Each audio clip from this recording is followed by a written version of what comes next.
momento.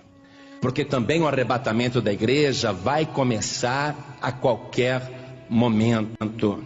Uma das coisas que nos mostram que o arrebatamento está prestes a acontecer, fora todos aqueles sinais que o Senhor Jesus falou, né? Que você já ouviu. Jesus falou que nos últimos tempos haveriam guerras, rumores de guerras, fomes, terremotos, pestes, nação contra nação, reino contra reino, violência, falta de amor, iniquidade se multiplicando. Ele falou de vários sinais, surgimento de falsos profetas. Ele descreveu o nosso tempo, terremotos em vários lugares, catástrofes. Ele descreveu tudo isso e tudo está acontecendo. Mas existe um sinal muito forte, que mostra que o tempo é este. Que o tempo que nós estamos vivendo é o tempo que vai concretizar esta profecia. Então veja comigo, no Evangelho de Mateus, capítulo 24, versículo 3. No capítulo 24 você tem muitas profecias do Senhor Jesus a respeito dos últimos tempos, profecias detalhadas. Mas aqui o Senhor Jesus, ele falou o seguinte: aprendei, pois, esta parábola da figueira.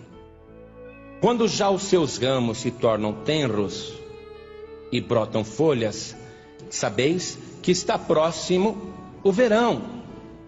Jesus usou a figueira como um símbolo da sua chegada.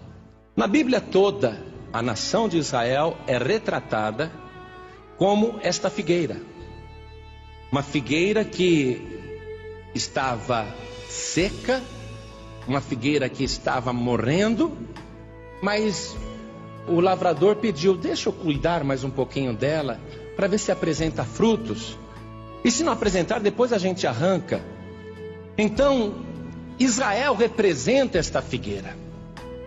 Quando o Senhor Jesus falou aqui da figueira, esta profecia, Ele está dizendo que quando a nação de Israel começasse a brotar folhas, nós deveríamos saber que está próximo o verão, isto é, que está próximo aquele dia quente, aquele dia de ira, de furor.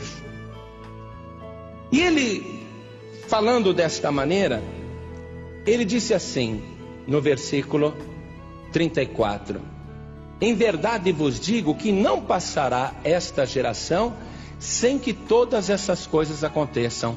Jesus está falando do fim dos tempos, não é? Ele está falando da sua volta. Ele fala da figueira, quando a figueira começar a brotar folhas e quando começar a brotar ramos, então sabeis que está próximo o verão. Então, quando que a figueira que estava seca, aparentemente morta mesmo, porque Israel é um país milenar, porém num período da sua história, depois que eles rejeitaram Jesus, depois que Jerusalém foi destruída no ano 70 da nossa era, este povo foi disperso no mundo inteiro. As 12 tribos de Israel deixaram de ser 12 tribos para ser apenas a tribo dos judeus. E os judeus foram espalhados por todo o mundo. E nos anos que vieram, os judeus perderam a identidade como nação. A figueira foi desfolhada. Até o idioma hebraico foi perdido no tempo. A tradição se perdeu, o idioma se perdeu, porque eles, estando em vários países, assimilaram os idiomas daquelas nações e não passavam para os filhos, até conseguiam passar para os filhos o idioma, mas para os netos já era difícil, para os bisnetos também. Então o idioma de Israel desapareceu totalmente a figueira. Então o Senhor Jesus, ele falou: olha, nos finais dos tempos, quando a figueira voltar a brotar, então vocês fiquem sabendo que está próximo o verão. Israel como nação voltou a existir em 1948. E a primeira família de judeus que foi lá para as ruínas da Terra Santa, para aquele deserto, lá era um deserto muito grande, eles resolveram ressuscitar o idioma hebraico. E em casa só falavam hebraico com os filhos, para que os filhos voltassem a aprender o idioma dos antepassados. E os que iam para Israel, iam com esta finalidade de restaurar a figueira, de fazer brotar a figueira. Isso aconteceu em 1948, quando as Nações Unidas, para resolver o problema daquela guerra no Oriente Médio, decretou, com um voto inclusive de um brasileiro, Oswaldo Aranha, que Israel voltava a ser nação. Então a figueira voltou a brotar em 1948. E o Senhor Jesus disse assim: olha, em verdade vos digo que não passará esta geração sem que todas essas coisas aconteçam. Que geração? Jesus está se referindo à figueira e à geração da figueira.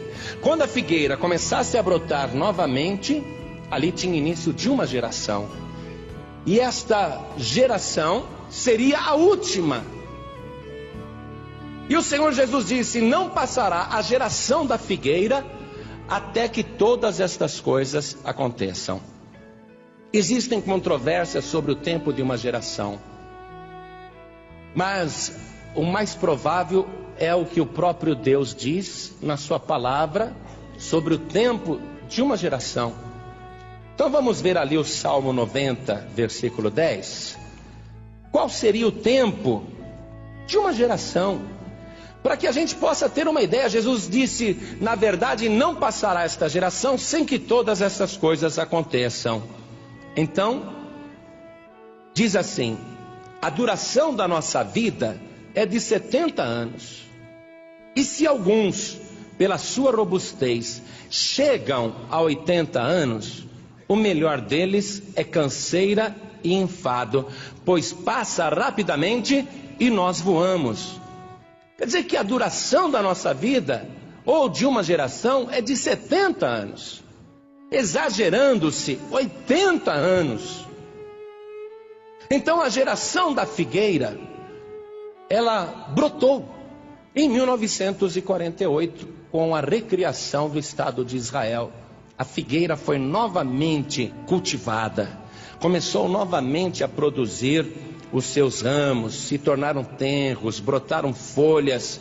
E Jesus disse: quando isto acontecer, olha aqui, ó, ele fala assim, no versículo 33, igualmente, quando virdes todas essas coisas, sabei que ele está próximo às portas. Se não vai passar a geração da figueira sem que todas essas coisas aconteçam, quer dizer que não precisa necessariamente se cumprir 70 anos depois que a figueira começou a brotar, ou 80 anos depois que a figueira começou a produzir ramos ou folhas. Porque Jesus disse: não passará esta geração sem que estas coisas aconteçam. Quer dizer que não vai se esperar final de 70 ou 80 anos. E a palavra do Senhor Jesus foi enfática. Ele falou: olha, igualmente, quer dizer, do mesmo modo. Quando vocês virem isso, vai acontecer igual com a terra, vai acontecer igual com a igreja. Igualmente, quando virdes todas essas coisas, sabei que ele está próximo às portas. Ele quem? O Senhor Jesus. Ele quem? Também o anticristo. Dois personagens estão sendo aguardados. Os judeus crucificaram o Senhor Jesus e o recusaram como Messias. Jesus disse: eu vim em nome do Pai, vocês não me receberam, mas outro virá em seu próprio nome, e a esse vocês receberão. Quer dizer, quando o anticristo vier, Israel vai recebê-lo como Messias.